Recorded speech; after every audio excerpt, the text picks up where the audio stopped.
The great players understand that they don't become great without the help of the entire team. And the Georgia Legends are no exception. We've covered so much ground so far, and I feel like we could fill up 6 more hours here, but let's see how much more we can cover in the next little bit. One person who we have not spoken to yet is Gladden Glenn Harrison. And Glenn, I was looking at some numbers. I was looking at everybody's career stats, and how many of you, even 60 years later, 50 years later, still rank in the top 5 and top 10 in many categories. And certainly some great ball players have gone through the University of Georgia and played between the hedges in that time. Glenn, I was looking at yours. You rushed for 959 yards in 1974. And did you have any idea that within 6 years, your records would be obliterated? That somebody like Herschel could come along and rush for double that amount? You can pretty much say that about everybody's records at Georgia after Herschel came through. You're the guy with the high. You're the guy who was number 2 there. Was and for him to come along. Well, I was like Herschel. We had a great offensive line when I was there, and if you're getting hit in the backfield, you're not going to do much. So if they can get you into the secondary, you can make yardage and post some pretty good numbers. I was very fortunate to have those guys up front. I had a good yards per carry average up there with Mr. Trippy there, who was a legend and was my dad's all-time hero, Charlie Trippy. I grew up with a household name, and so it's quite an honor to be, to have that stat up there with his. The years you played, 75, was a great year for Georgia. Memories from that year? Well, one of the best memories was the last game. It was kind of a redemption game for me. I grew up in Atlanta in a Georgia Tech household, and I was recruited by Georgia and Georgia Tech. And when I decided to sign with Georgia, the coach at Georgia Tech at the time said, "Glenn, I thought you were smarter than that." And so the year before, in '74, they beat us over between the hedges in that rainstorm, freezing weather. And then '75, we got them over at Grantville at night. In halftime, we had them 28-0. Midway through the third quarter, we got up to 42-0, and we kind of emptied the bench and a few cheerleaders, and that was quite a redemption for me. I might have made the best choice and a little smarter than he thought. Yeah, it was a great Thanksgiving night, wasn't it? Yes, it was. It was great. Sure was. Damon Evans has joined us too. Damon, welcome. Thank you. I think the only player in the room who has played for both Coach Dooley and for Coach Goff. One of the things we were talking about was making the transition from coach to coach earlier. We're talking to some of the players who had gone from Coach Griffith to Coach Dooley. Your thoughts about how things changed and who were the seniors and who were the older guys who had to take charge and keep the team in line? Well, I should tell you, first and foremost, I was shocked when Coach Dooley retired. None of us thought he would leave. We weren't even thinking that. And I can remember we were down at the Gator Bowl. I think it was against Michigan State. And it may have been about 8 or 9 o'clock in the morning, and someone came knocking on the door and said, "We have a new football coach." And they said, "Ray Goff." And we all rolled back over and went to sleep because we just didn't believe it was true. We felt Coach Dooley was going to be there. We never thought he was going to be gone. To my coaching staff and to my football team, I'm proud of you. And to Georgia people everywhere. I'm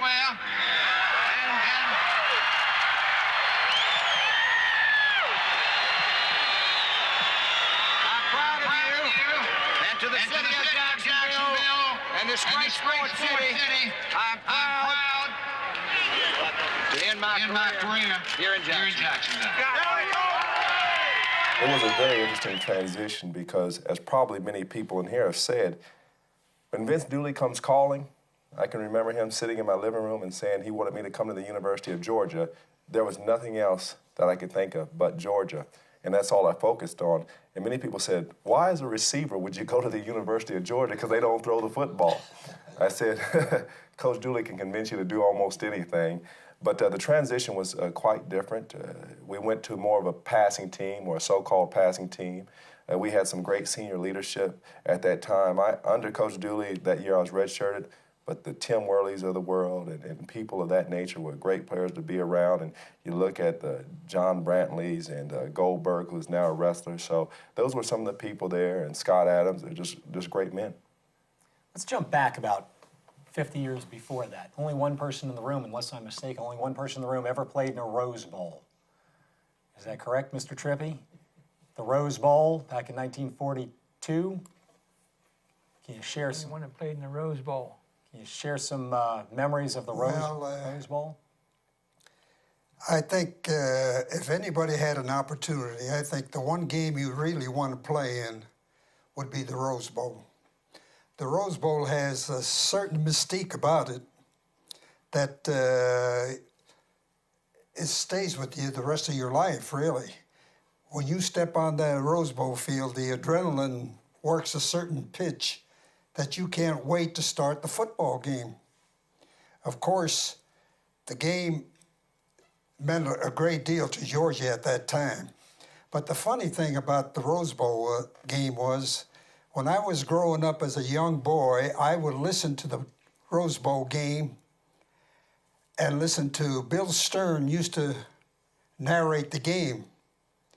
And I would fantasize playing in that game.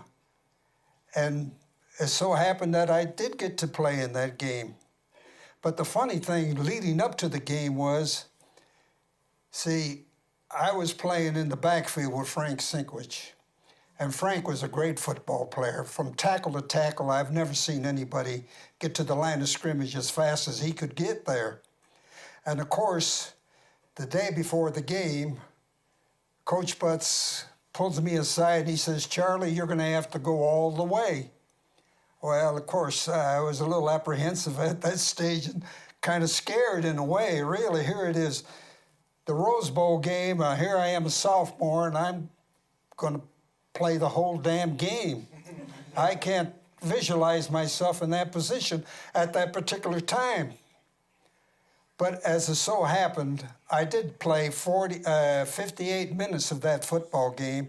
And the nice thing about it, we got on the goal line, we made Frank score because he made such a tremendous contribution to our season that year.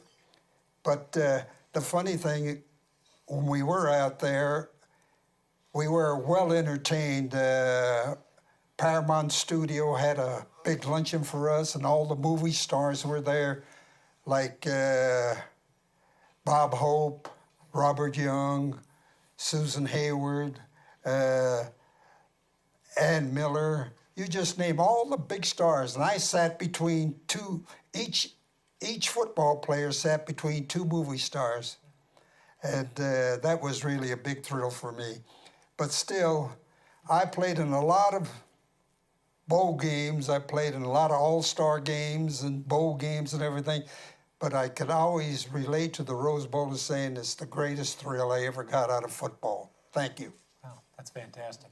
Let's take you through one more bowl game while we're talking, and that's against North Carolina. In the Sugar Bowl, you were trailing 10-0 in that game. It's North Carolina. John, you want to help Charlie with that?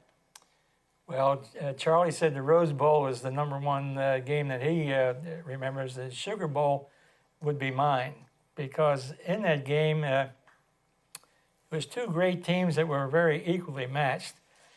Choo Choo Charlie Justice was the star for the North Carolina team, although they had many other stars, but he was the #1 person. Charlie, by far, was our leading star, but we had some other guys that were pretty good, too, like Joe Tarazinski's father. He was a great leader and a big part of our football team.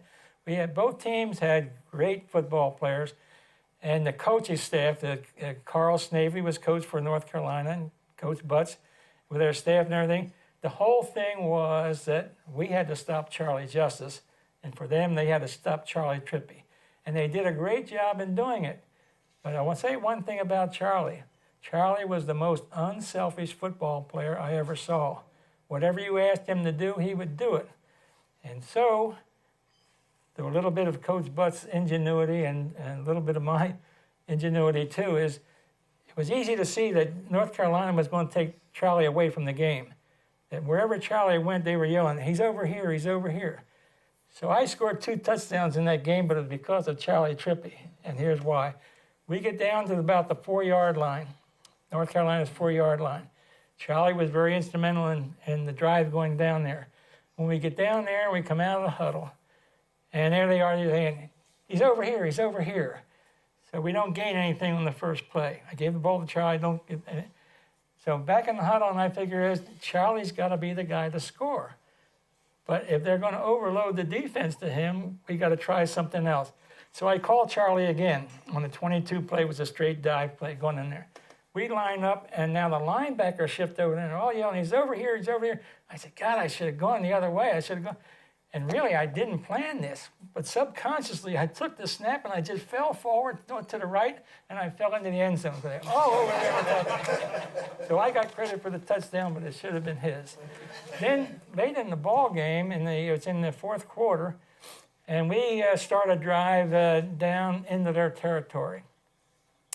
And for some reason or other, I put Trippy in motion, and here the whole secondary, as well as the linebackers, all shifted over there. It was just so unbalanced, all going to Trippy. And I said, well, I know I can't get the ball, then they're expecting me to get the ball to him. And so I went back in the huddle in the next play. I put him in motion again, and I called a quarterback draw trap. And so I took 3 steps back with the ball. Trippy's out in motion. They all went over there. And I went 3 steps back, the trap happened, and I walked practically into the end zone from 13 yards out. So here I got another touchdown, but I would never have gotten it hadn't been for Charlie. Well, you owe me something.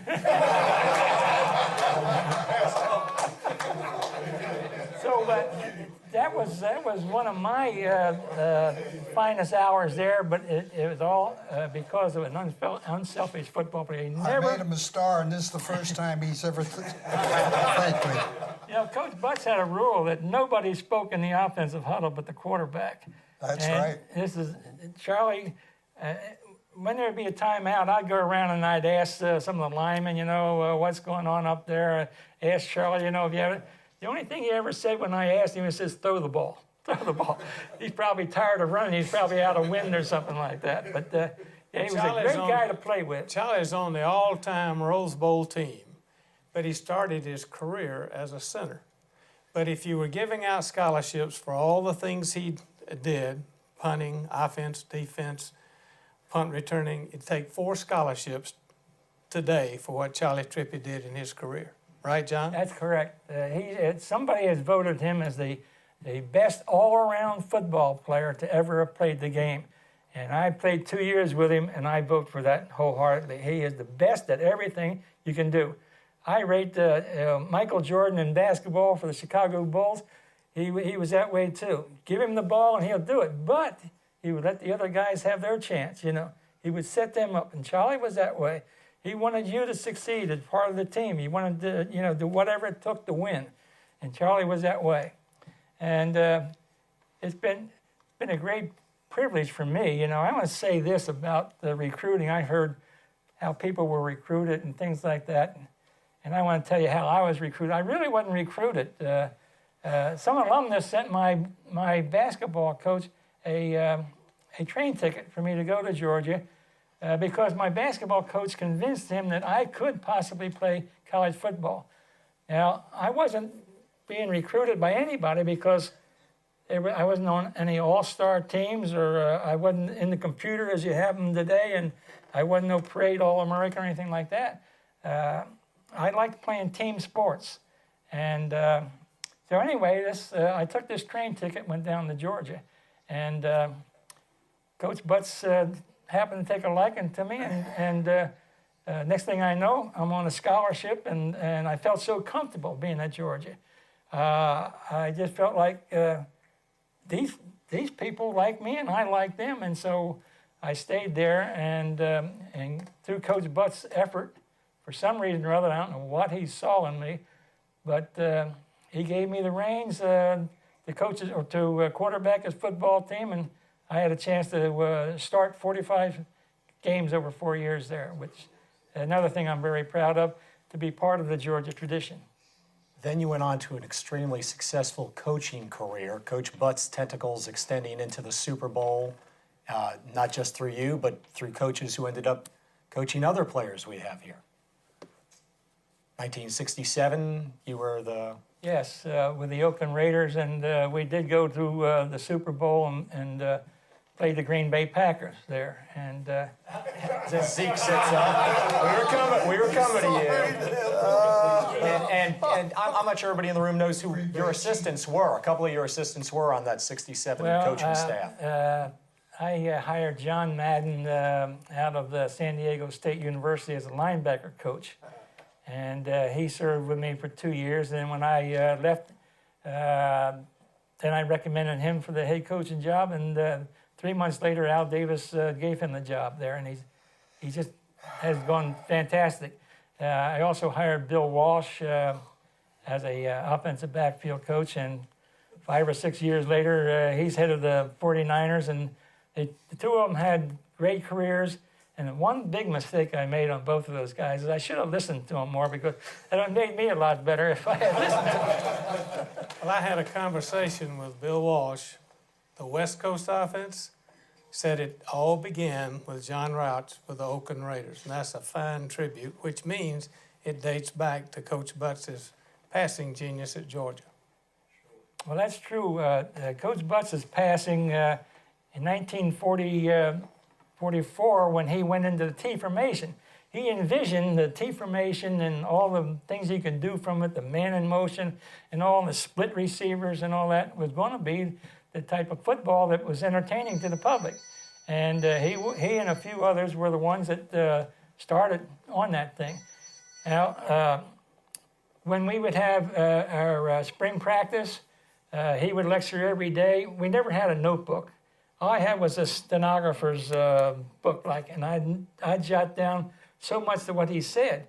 And so when we got on the practice field or even in games, he would give you an idea what he wanted done, but it was up to the quarterback. We didn't have no signals in. We didn't have no electronic things in our helmets and things like that. They just put you out there and you're supposed to do it, And so what I was doing was I was picking Coach Butts' brains to operate the team on the field. And he let me do it, And we'd be in practice, and he might say, run the F series or run the H series, something like that. And so you run through all those plays, and anything else you want to run, you run it and all that. So he gave me the foundation of the patterns, the way of handling your players, who to run and when and whatnot like that. And fortunately, I carried that into pro football, and it was a big part of, plus the contribution of Walsh and Madden. Zeke, you said proud when we talked about the Packers and your pro career, of course, extending over 14 years, 3 NFL championships, and a great coaching career as well. And when we were talking about Charlie Trippi doing 4 different things, you led the nation in punting 1 year and in passing the previous year. Think of that, led the nation in passing 1 year and punting the next year. Your thoughts on Coach Butts and how it extended your career beyond the playing field? Let me start by saying that the high school coach that sent Charlie Trippi to Georgia through the war and everything came to my hometown in Illinois and was talking about, what am I going to do? What am I going to go to a steel mill and work or whatever, something like that. And we drove down to Athens, the high school coach and his wife and I, and we actually worked out, right, Charlie? Yeah. And I was like a fullback, but I threw a lot of it. And that's how I got to Georgia. And Charlie was the guy that was throwing those passes to me. And they offered me a scholarship after the workout. But going to Green Bay and the championships, we were talking earlier, Coach Lombardi was a great motivator. And the one thing there's a lot of things that gives me pleasant memories about him, but the one thing that he said constantly to us, he said, we may not have the best players, but we got the best team.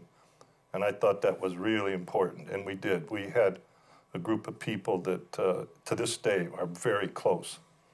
And it's not a handshake anymore, it's a hug. And we have some things going as far as the group for charities and everything, and I'm really proud to be part of that group. And again, the rings are tarnished, the money's gone, the memories aren't, they're there, but the people, really important. And there were some outstanding people, and what they've done with themselves after pro football is just amazing. And it was just great to be part of it. And it was. Pat, you're nodding over there. You and Tony both. Well, you know, this is all. We all got the same bond as far as Georgia's concerned, and we're all on a little part of each other, and it's just, you know, and when you're fortunate like I have been, and Vince, and Zeke, and other folks that have been a part of other teams, you know, we got other places that we have the same feelings that we have, just like we have about Georgia. Let's talk about some more fun special plays in the history of Georgia football. And we promised we'd come back to you, Kevin. 1984, Georgia, after being ranked in the top 5 4 straight years, is not getting the respect in the polls early in the season. Clemson is, I think, ranked number 2 in the nation. And we're tied 23-23 when you get called on to try and boot one from 100,000 miles away. Yeah, that was, well, that certainly stands out in my mind as far as through my career, but that was an interesting day. What really stands out in my mind that day was Coach Dooley's halftime talk, which I think involved a chair flying through the air in the locker room. We were playing horrible. We were just getting our butts kicked at home. Every which way. We were playing sloppy. We were turning the ball over. And I think, you know, from my standpoint at that time, I was embarrassed too because I had never lost it at home either. You know, the class that I'd come in, we had never lost at home. So here we are getting beat, really manhandled by Clemson, who, you know, I hate as much as any team we ever played. But it was embarrassing because we weren't playing like a Georgia Bulldog team. I mean, if we were getting beat and putting it out there as a team, I think we could have handled it, but we weren't that day. So inspiring talk at halftime got us to get out there, and it changed very quickly. We got a fumble on a kickoff.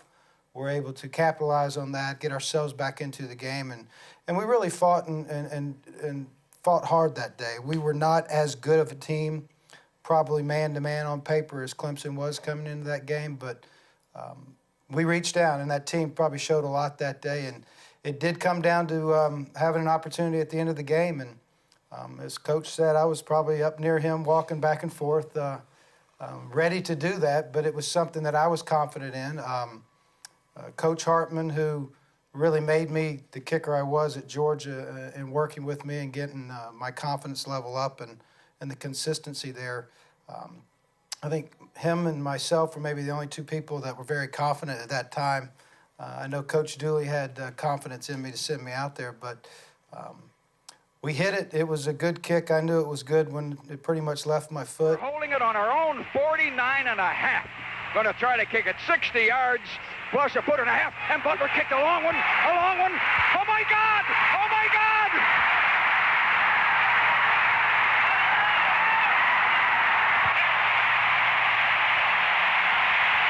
The stadium is worse than bonkers. You know, for all the people that are Clemson fans watching this tape, just slap yourself because it was a great day in Georgia.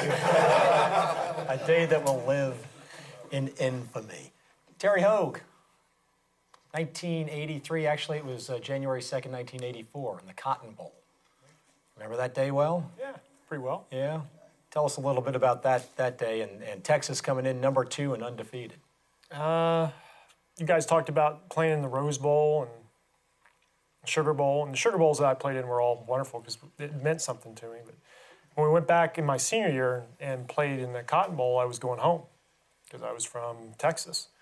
And I'd actually, after my freshman year at Georgia, had spent the summer in Austin with my buddies who were going to school there. And I went out and I talked to the coaching staff at the University of Texas. And I said, you know, I'm going to school at Georgia, but it's a long ways from home, and I don't know, you know, I might like to come over here. And they said, who are you? And I said, oh, my name's Terry Hoag. He goes, do you start? And I was like, well, I was a freshman last year, but I think I'm going to be starting next year. And he goes, yeah, we got plenty of strong safeties.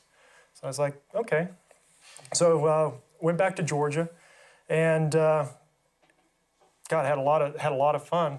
But going to play the University of Texas and that same coaching staff that not only shunned me when I was coming out of high school, but once again, after I had been involved with a team for a while.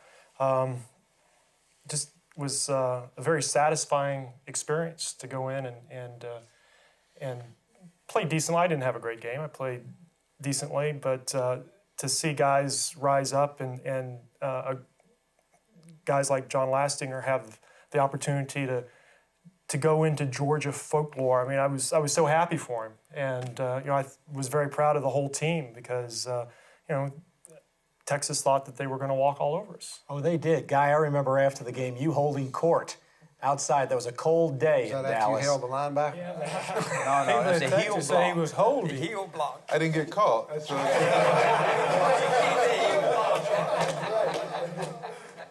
Texas had talked a lot before that game, and I remember you holding court and you getting the last word. Yeah, it was. I mean, Texas came in. I mean, they were everybody favored to win the game. I mean, we were just. It was a consolation game for us in a sense because we had lost to Auburn, and so we weren't going to the Sugar Bowl.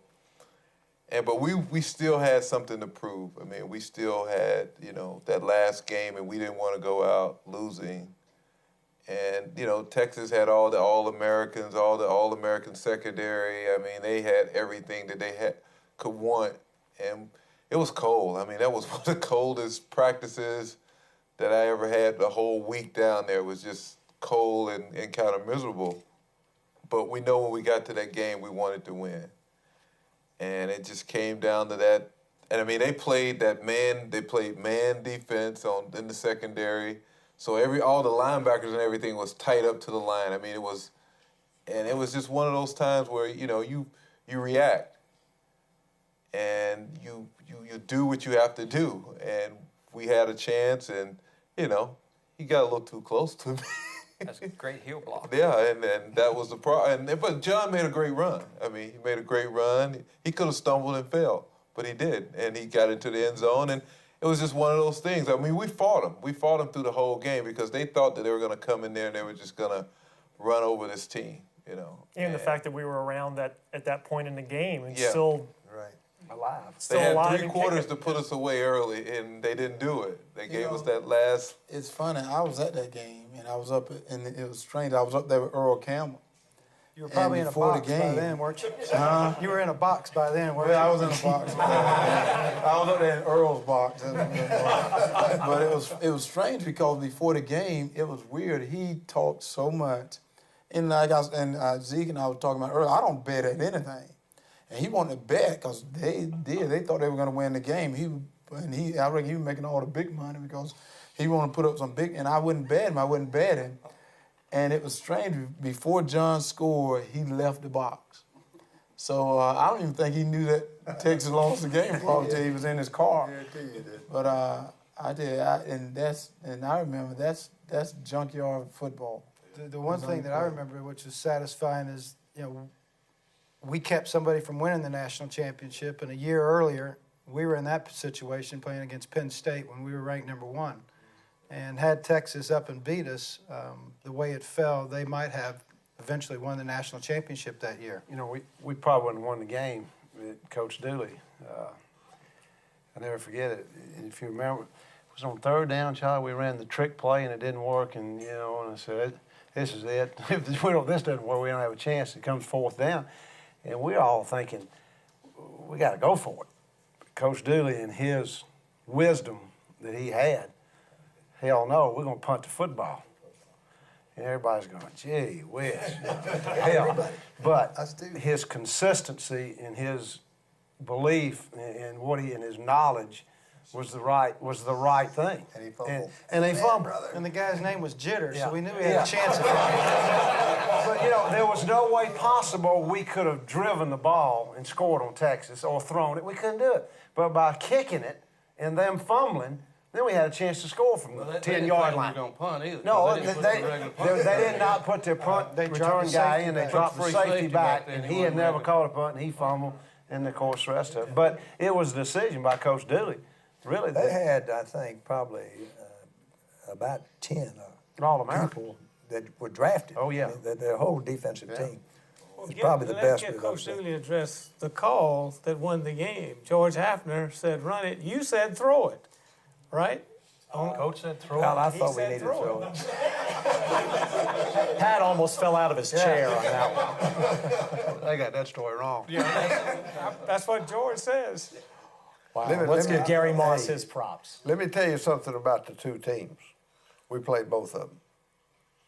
Texas beat us 21-7 the first game of the year.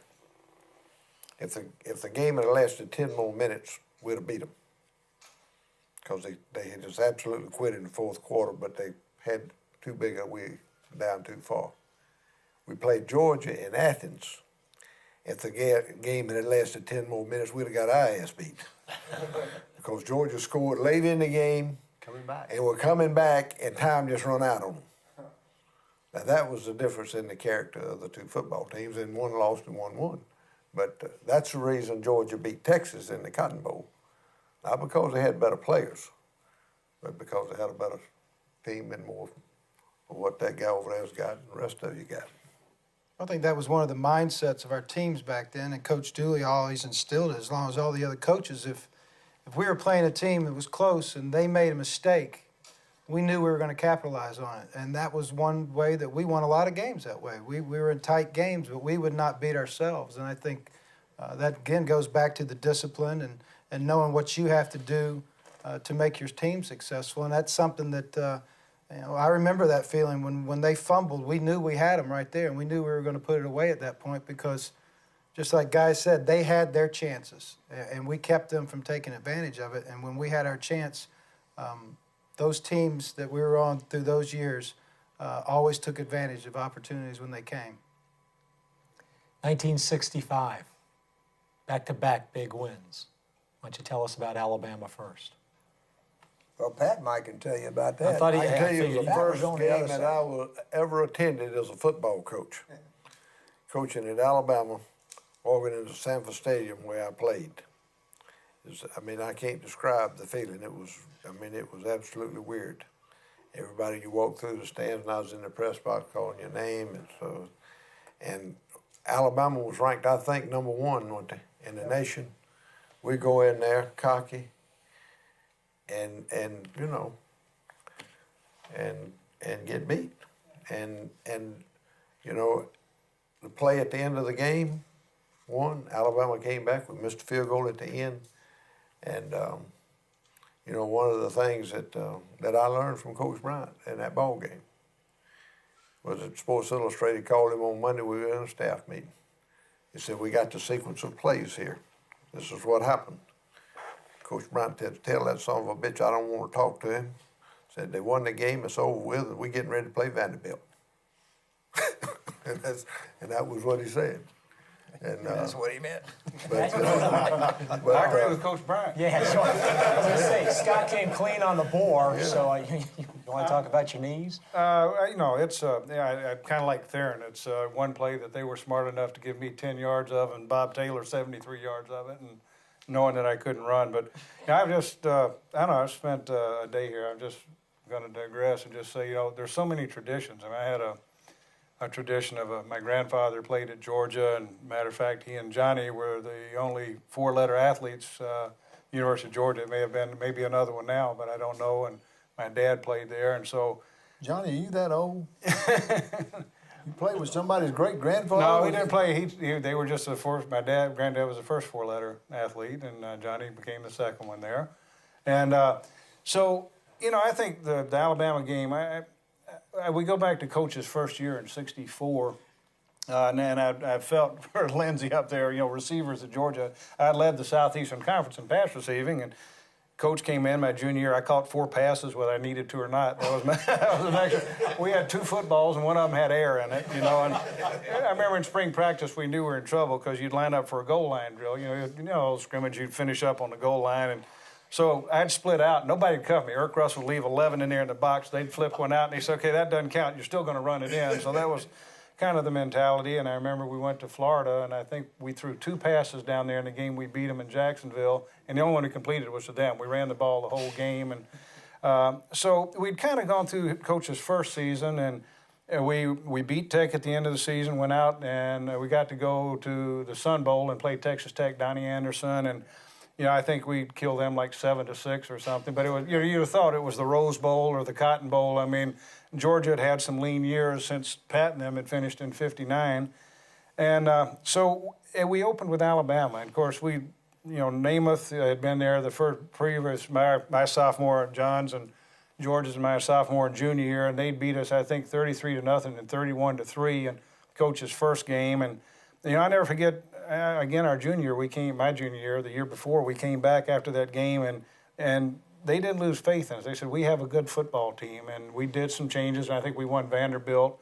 So when we opened with Alabama our senior year, I don't know what there was about it. I mean, I'd say, first of all, I always I give Coach a lot of credit, first of all, that we had a play like that, a gimmick play, which, you carry, and then have a 2-point play. And, as in all things, we practiced it during the week, and I know Kirby and Bob, we've all told the story. It never worked. I mean, either I'd drop it, and Kirby could throw, wounded ducks better than anybody, and, they were never near you. And Bob, if we could get it to him, he may or may not be there when you go to lateral it. So it's like all those things, you just laugh, you think, Thursday night they'd been up drinking or something, drawing up plays, and this was going to be in there.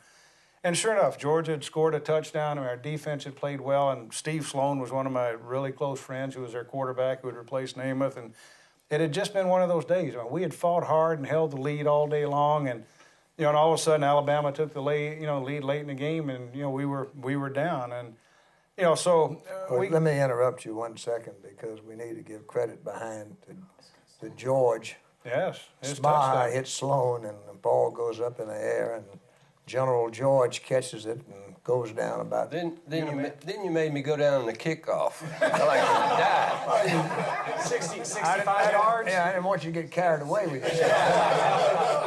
Total him right away.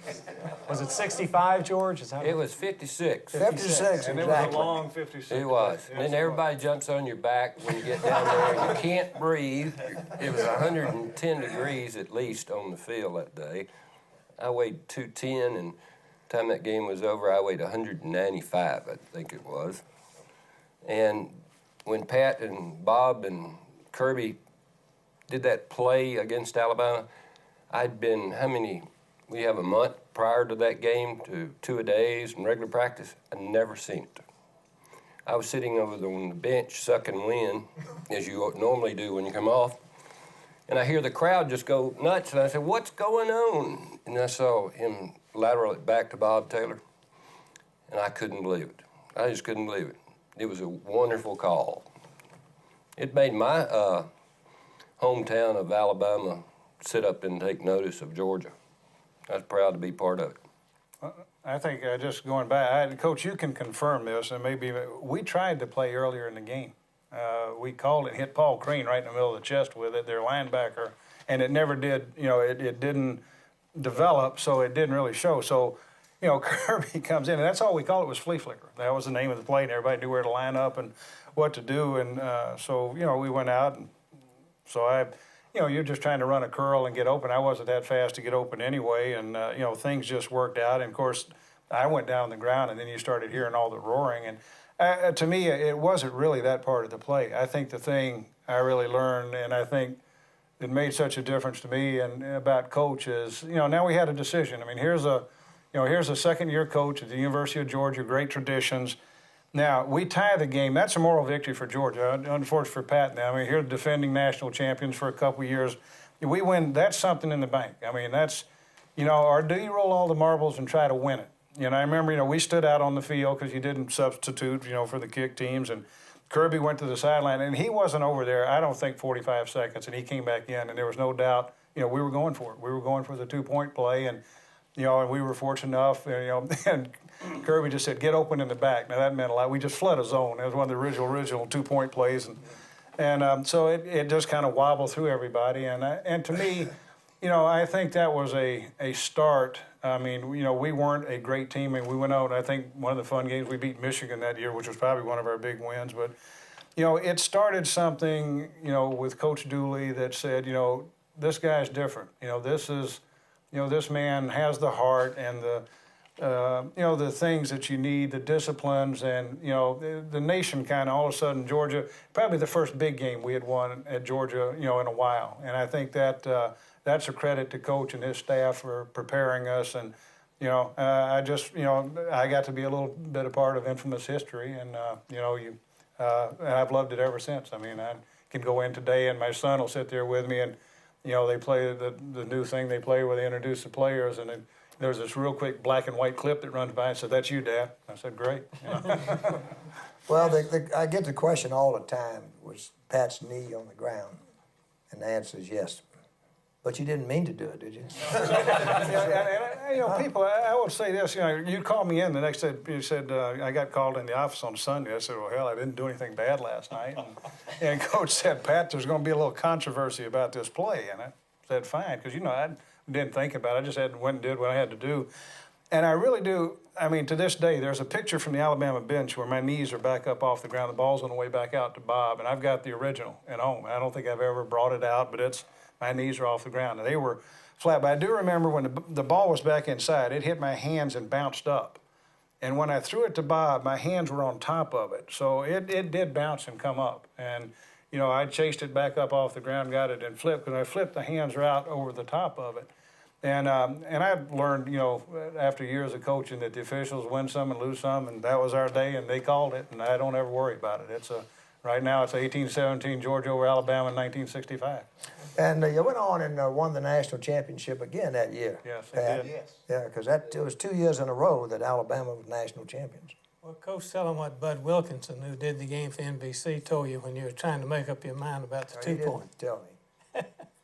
What happened is Bud Wilkinson was doing the game, and he came down on the sidelines, which they normally do to interview the coach. They come down 2 minutes before. And we did score. And Bud kind of got into Coach Wilkinson got into the game and got excited.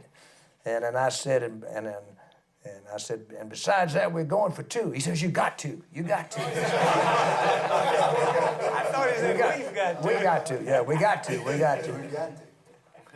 He's all bulldog. Didn't happen at Georgia, Neil, but there's one guy in this room who caught a touchdown pass from Joe Montana. Who would it be? Guy back in I was going to say, guy.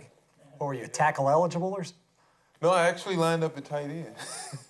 I played a couple of positions in the pros.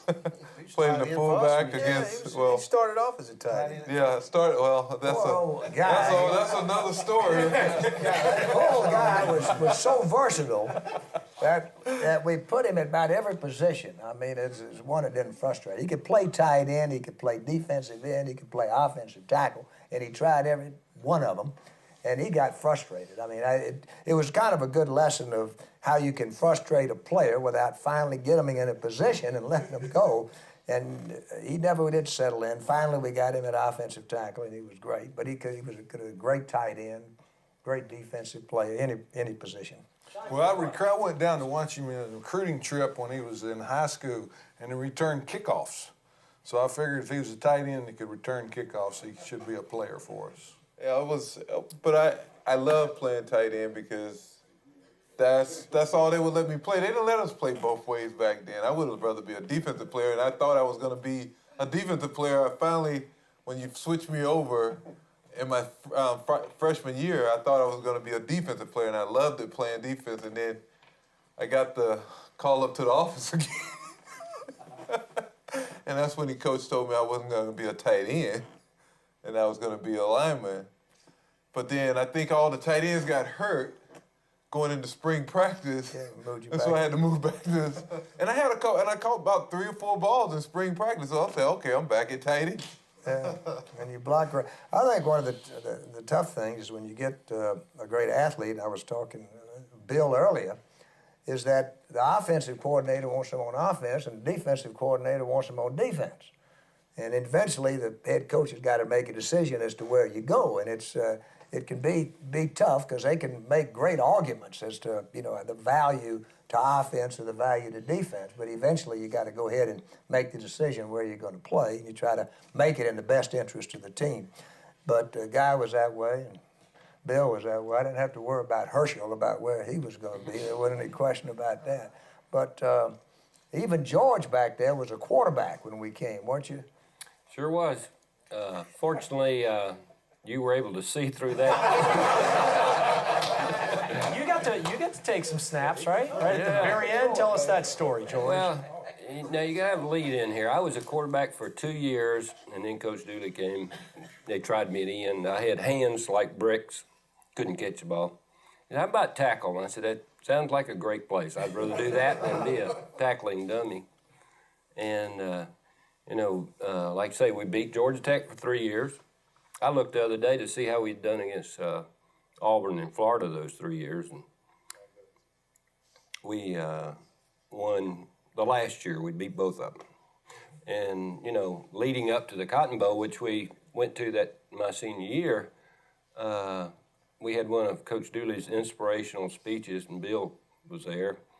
When at halftime, we were behind at Auburn, and Coach Dooley walks in and says, well, y'all have made all the mistakes. Let's go out there and change it.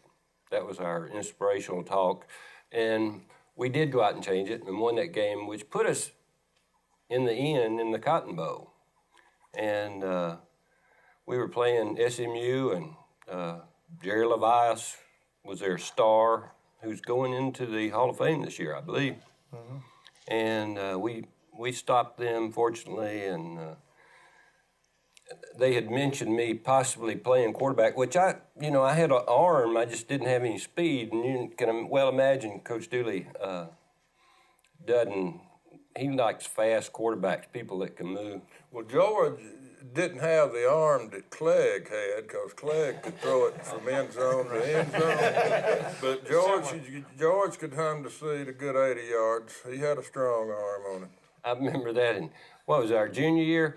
Kirby was trying to punt it, and he couldn't punt it far enough, and they'd sit me back there, and I'd throw it so that they'd have to cover it a long way. You got machines that do that now, But, fortunately, we were playing, we gotten ahead.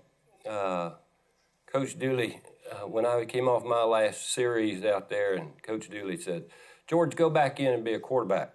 I said, gracious, you're kidding me. He said, just go in there and play quarterback. I went in the huddle, and I said, guys, I'm going to play quarterback. I hadn't taken a snap in 3 years. I said, how about let's play touch football. Just snap it to me, go out wherever you want to, and I'll throw it as far as I can. And fortunately for me, none of them were intercepted, none of them were caught by either team. But it was great. It's just another thing that Coach Dooley has done for me and so many other people. And let me make one more statement about Coach Dooley. People ask you the type of guy that Coach Dooley is, and one of the biggest things I think he ever did initially when he came to Georgia was that he initiated a program where we only got $15 a month, $10 for laundry and $5 for Sunday night suppers.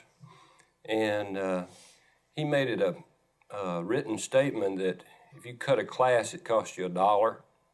And I'm sure a lot of you went through that. Well, it got my education because I had never cut a class, because $15 was all the money I had, I assure you. And I appreciate it, and I'm glad I got my degree, and you're a big part of it. I don't even remember that. Oh, I do. There's a lot of things I don't remember. The stories don't. Talking about halftime speeches, down at Tennessee, 1980, 15-0. Scott? That was the reason we were down. Willie Galt caught about a 47-yard post. And then they run the option on the goal line, and I'm supposed to take the pitch man, and I take the quarterback. And I didn't need much of a speech. I knew what the problem was. I don't remember. I don't know whether it's it's one of those things. It's blank. Maybe too many bangs in the head. I still don't remember, except I was going to start Herschel at tailback in the second half, which I thought was the best speech. Coach says that, but it was really funny. Herschel had played, a lot of people don't remember this, he had played some in the first half. It was, a lot of people think that Herschel didn't play until the second half, but he had played a few snaps. And we go into halftime, and as you always do, offensive coaches get away and the defense get away, and we're in it. And George Hafner is our as our coordinator. And I said to George, George, it looks like that Herschel is the, we need to get him in the game and start him and let him play the second half. And George said, you're exactly right. And I said, well, you need to tell Coach Dooley. Well, we didn't know what he just said then, that he was ready to play him. We were all scared to death, because Coach Dooley was, he did not want to start Herschel in that ball game, rightfully so. He was a freshman. And so George looks at me and said, you go tell him. I said, George, I'm coaching the running backs. Hell, you're the offensive coordinator. You go tell him. No, you go tell him. Well, I go in to see Coach Dooley and tell him that the staff has decided. And, you don't know what to expect, and of course, Coach Dooley, oh, that's great, go ahead. So it was, because he had, like he said, he had made his mind up that was what it was. And, of course, after that, it was all downhill. We knew where we were going then. And but George put that on me that day. I'll never forget that. Herschel, you're not a guy to look back a lot. I mean, you were never boastful when you were gaining 200 yards a game. Do you ever allow yourself the time to think back to some of those games and just... I don't. And, when I talk about college football, it's funny. The thing that stays in my mind is almost what they talked about earlier. And that's I think the Notre Dame game my freshman year. And, and the reason I say that stays in my mind because on paper we were not supposed to win that game. And to be honest, Notre Dame was much bigger. It looked like they were going to kill us. And I still go back to teamwork, whereas I don't think that was a guy on that team who thought Notre Dame could beat us. And, today when I go speak, I always bring that game up because I said, no one ever tells you that you're going to lose a ball game. You tell yourself that. No one ever said that, like, Vanderbilt. We always pick on Vanderbilt, but the only reason Vanderbilt loses is because they expect to lose. But why should they lose? Because there are people like you are. And if they believe they can win, they can win. And I think that's what the team there in 1980 was. We were too naive and stupid to know that Notre Dame was bigger, faster, supposed to beat us. That we went out and played, and I think when the whistle started, they knew they were in for a fight. And I think that's the way life is. Life is almost like that, and I think that's what I learned being at Georgia is no one ever tells you that you're like people used to. When I went over to Europe to run track, people were shocked that you're too big to run. Well, being in Wrightsville, Georgia, no one ever told me that if you were big, you're not supposed to be able to run fast. Or, you're just too small to play football. Or because, you're not made like that. So I think being a team that we all believe in one thing, you're in a time of war now. If you all are on one page, I don't think anyone can do anything to beat you. They can't penetrate through that armor you have then. But you got to all be on that one page. And I think when I was at Georgia, we all was on that page. We didn't believe we could lose, and we didn't. And people feared that. I think when we went to play people were scared because I think they saw it in our eyes that we didn't think that we were supposed to be losing ball games. Mm-hmm. Zeke, Herschel was just talking about running track. You have a great Herschel race story, don't you? I was going to try to get in on that one. Good. When I was coaching at Philadelphia, we had the pleasure of having Herschel with us. And we had 6 defensive backs. So what was the one that you raced? What was Mark McMillan. Mark McMillan. He was about this tall and just cackled all the time along with the other 5. And they were talking, they kept getting on Herschel about how fast he is. And they said, Mark can beat you in a 40. So, he didn't do anything, didn't say anything, because as he said earlier, he doesn't gamble or bet. And I guess he just got tired of him. He said, okay. And they said, well, each of us will put $1,000 up against your $6,000 that Mark can beat you in a 40. And he accepted it. And so I don't know if it was early in the week or late in the week. The whole team was there. And he had a pair of Adidas shoes. I don't know if you've had them bronzed or anything that you had probably at Georgia. But that's all he had on. He just had regular cleats on. And I was watching him because I was saying, Herschel beat these guys because they were just yakking. So he loosened up, and there were guys side betting, who's going to win this thing. And I'll embellish the story. I asked him this morning about it. They ran a 40, and when it ended, Herschel was somewhere between 6 and 8 yards ahead of him. and I said, if he'd have run 100, he would have been 20 yards, beat him by 20 yards. the great thing about it is he didn't realize that if he lost was $6,000. Well, now he wins, and he wins $6,000. And everybody's asking, what you going to do? And he said, I'm going to buy a new fur coat for my wife. It's funny because, in the story, it was strange because, and, like I said, being naive and stupid, you don't realize people are serious, but it started in training camp. And I don't, defensive backs are always talking, not to be on defense, but they talk more trash than anybody I've ever seen. The smallest people on the team, they talk all the time. But they were always talking, and it started in training camp. I walked into the first day of training camp, defensive backs at the table, and they said, Herschel, we got a challenge for you. This little guy can beat you. He can outrun you. So I'm thinking they're just joking.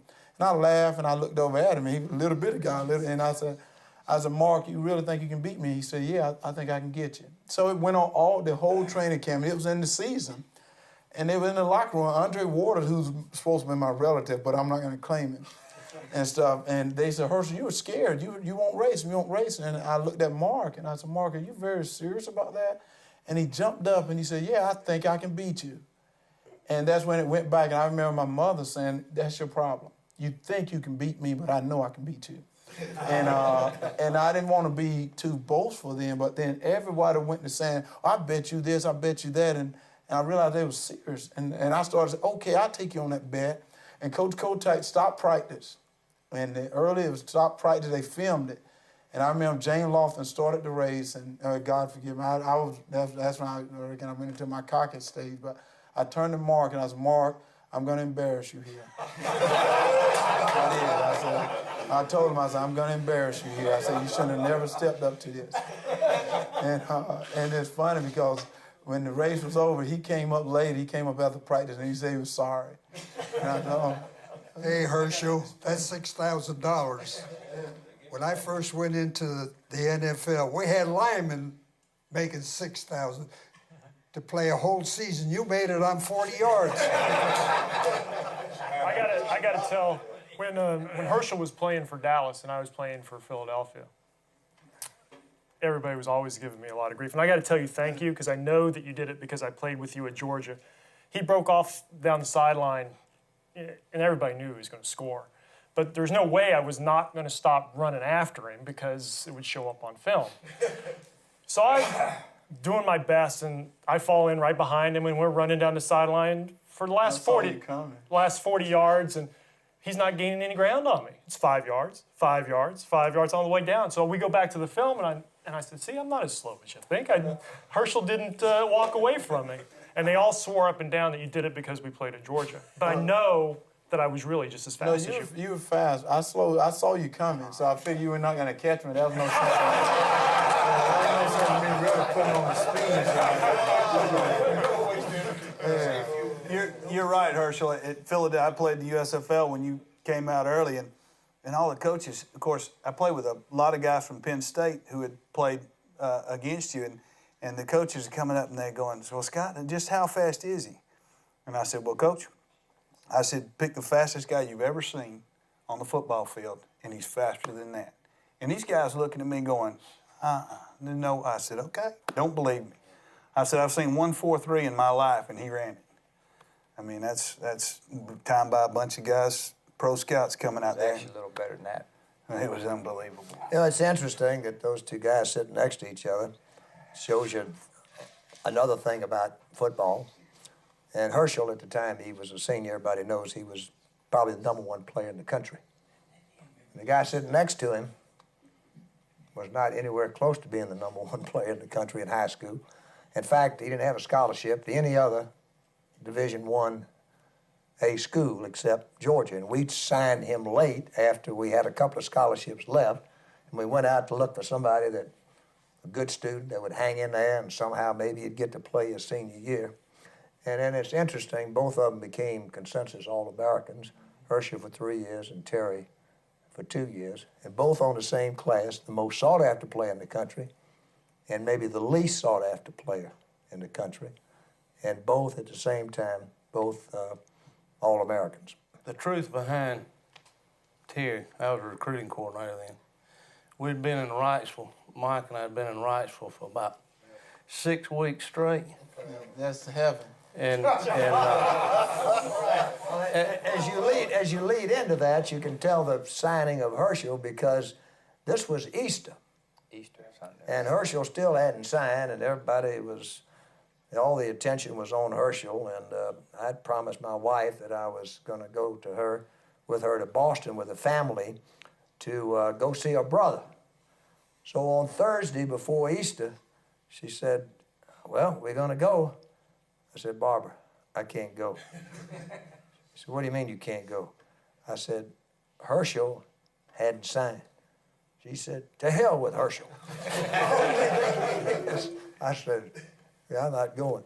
So anyway, I was sitting in the office at Easter Sunday. Well, I was going to finish the story on Terry. We'd been down in Wrightsville for about 6 weeks, and this friend of mine from Huntsville, Texas, teaching at Huntsville State out there, had called me all fall about this guy, Terry Hogue. So I told Mike, like I said, we'd been in Wrightsville for 6 weeks. I said, "Let's get the hell out of Wrightsville for a while." I said, "I got this kid we need to go check on out in Huntsville."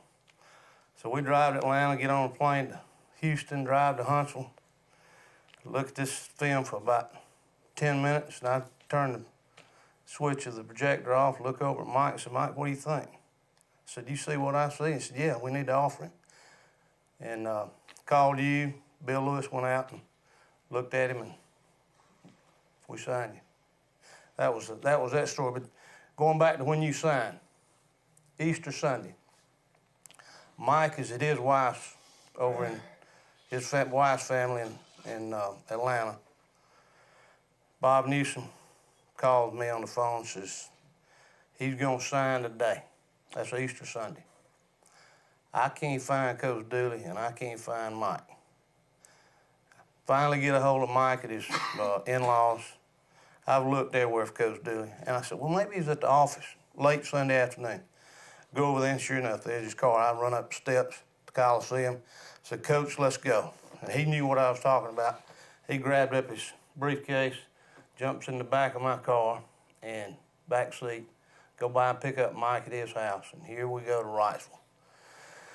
And Coach Dooley said, don't worry about getting a speeding ticket. I said, okay.